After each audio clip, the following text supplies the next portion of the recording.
नमस्कार, मैं अंतोष कुमार और आप देख रहे हैं देसी बिहार। आपने सुबह लाइव के माध्यम से देखा किस तरह से खान सर यानी मजिस्ट्रेट साहब इन लोगों को बुलाने आए कि चलिए शिक्षा विभाग के अधिकारी आपसे बात करेंगे। आइए मिकुपाल जी हमारे साथ हैं, अभी तुरंत ये आए हैं, मिलके इनसे पूछते हैं क्या कुछ वहाँ पे बात हुई है। मिकुपाल जी आप गए मिलने, क्या कुछ बात हुई आप भी? सर हमारे जो विभिन्न बिंदुओं था उस पर हम लोगों ने उस बिंदुओं पर बात रखा। मैं गया था और मेरे साथ सिद्धार्थ सर थे। हालांकि क्वेश्चन जो था वो मैंने ही किया था शुरू से लेकर के लास्ट तक। सिद्धार्थ सर हमारे साथ थे, बोले कि आप इमोशनल हो जाते हैं तो आप ही सवाल पूछिए।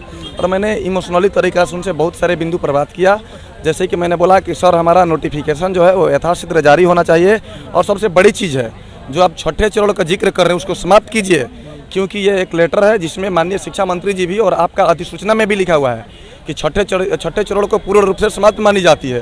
तो उन्होंने बोला कि बेटा ऐसा बात नहीं है, छठे चरण को तो समाप्त माना गया है, लेकिन जहाँ पर एक बार भी मतलब नियोजन इकाइयों को द्वारा काउंसलिंग नहीं की गई है, जहाँ पर चुनाव नहीं हो वहाँ तो अलग बात है, लेकिन जहाँ पर हो सकता है हम लोग करेंगे। लेकिन 7वां चरण इससे बाधा आपको नहीं होगी।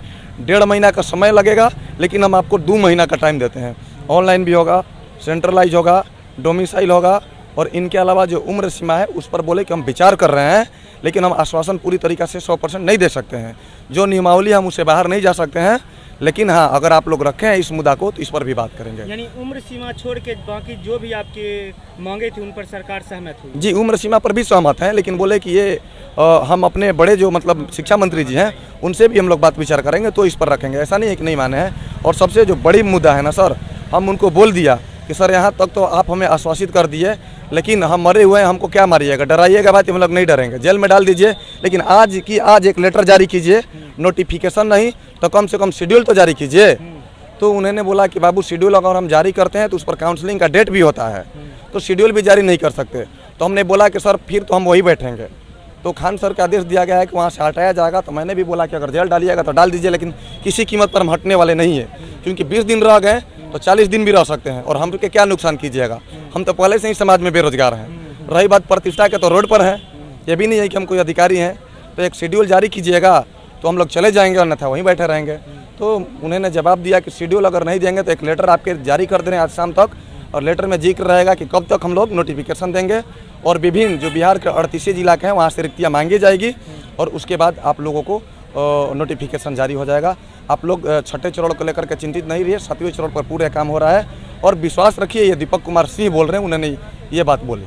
अच्छा एक बात बताइए, क्या विश्वास हुआ है आपको? विश्वास की बात नहीं, अगर लेटर जारी होगा तो जाएंगे। विश्वास क्या होता है, 3 साल से तो विश्वास। हाँ, रवि प्रकाश सर भी थे और काफ़ी वो भी संतुष्ट हुए हमारे से, बोले कि मिकुपाल जी से तो हम 6 दिन पहले भी मिले हैं, और फिर ये दोबारा आज मुलाकात है, तो कोई बात नहीं, हम बात करते हैं इनसे, और हम इनके बात से सहमत हैं।